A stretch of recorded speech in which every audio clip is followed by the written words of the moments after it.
Welcome back to the Physics Friar and this series on God the Father. In the previous episode, I said that the question of who God is more important than the question of whether or not God exists. But if you're like I was in high school, you still need proof. I basically stopped believing in God in high school because nobody could prove God to me.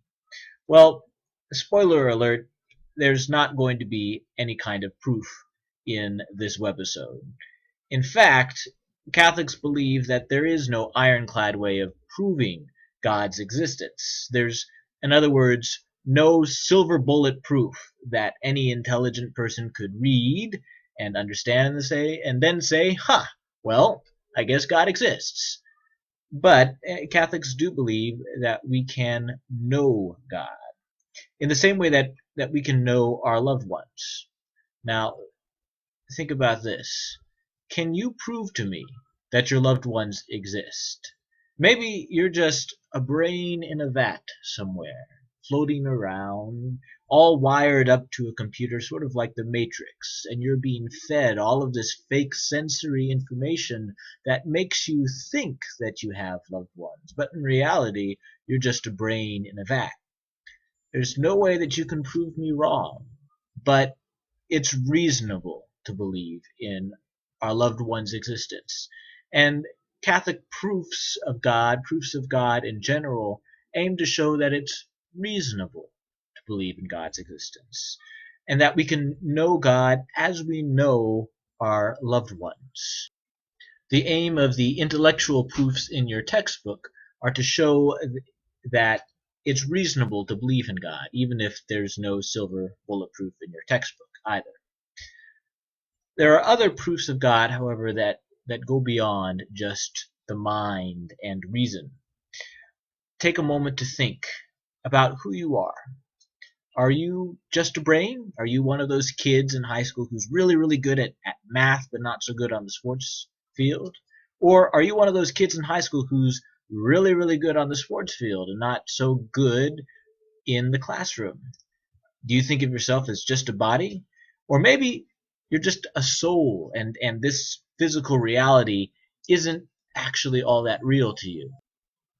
When I was in high school, I did think of myself as sort of a disembodied brain, a thinking machine, because I was really good in the classroom and not so good on the basketball court. But we are more than just thinking machines, more than just disembodied brains. And there are also proofs of God that appeal to our heart, to our emotions. There are proofs of God that appeal to our mind and to our sense of reason, but we're more than that. We have emotions, and that's a good thing. Our emotions are not a weakness. Something to reflect on now. Which kind of proof of God do you find more convincing? The intellectual proofs that appeal to your sense of reason, or heartfelt proofs that appeal to the emotions?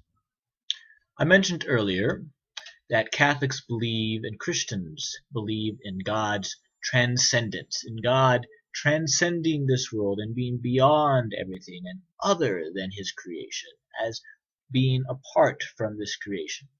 But there's also a Christian belief in God's immanence, in God's being a part of all things and being able to be found in all things. Some people find God, for example, in the sunlit waves of the ocean in the first light of day. Or maybe you find God in the soaring chorus of your favorite Mumford and Sons song, or whatever band you listen to. Or maybe if you are a sleep-deprived teacher, you find God in a cup of coffee in the morning. God is in all of these things because of God's immanence, and heartfelt proofs appeal to this quality of God. Just be careful, because God is in all things, but God is no thing. We must hold God's immanence together with God's transcendence. God may be like a cup of coffee in the morning, but that's not God. My God is not coffee. God is like to all that is good, but it is idolatry to drop the word like.